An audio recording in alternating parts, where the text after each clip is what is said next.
Hi everyone! I wasn't planning on this being my first video in 3 years, but I just got an email this morning from the UK. I had applied for my passport in March. I was born in England. My dad was in the military, so I qualified.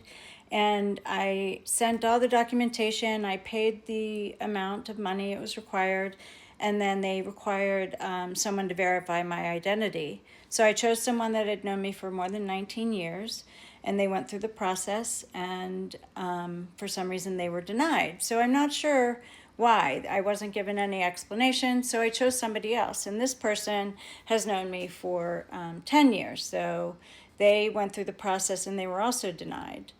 The problem is when I call, they can't tell me why.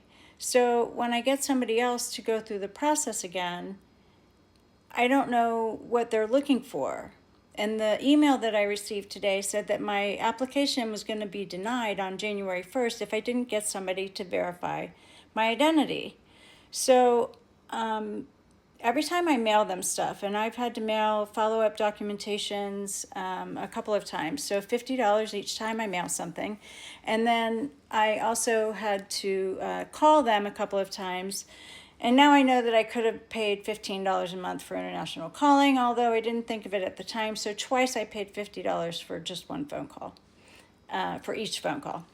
But the point is, I don't know what they're looking for, and I can't seem to find out.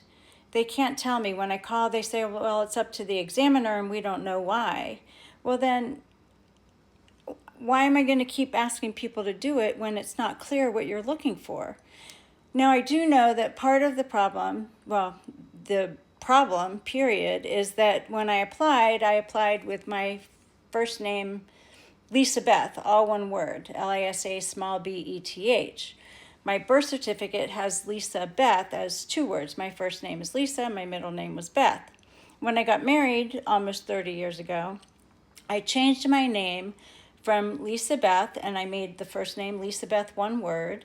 My middle name was my maiden name, and then my married name was my last name. So when I applied, I put it that way, and then they said that that wasn't possible because my driver's license, out of all the documentation in the U.S., the only thing for 30 years that didn't have my information was the same way was my driver's license. So it still said Lisa Beth, my maiden name, and Schaefer, and every other thing, the IRS, my employment, everything else said Lisa Beth one word.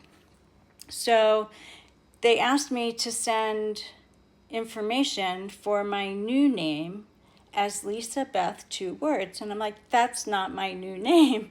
So it got very confusing, but I can't find out what the problem is. And I don't want this to go away. I don't want it to be because of a technicality that I don't get my passport, you know? I don't know what's going on. But if anyone has any ideas, if I was in the UK, I would be able to go and ask what's going on, but I can't. So suggestions would be helpful. I would appreciate it. Drop it in the comments. I don't know. I'm not sure what I'm looking for. Maybe just support. I don't know. But thanks. Glad to be back.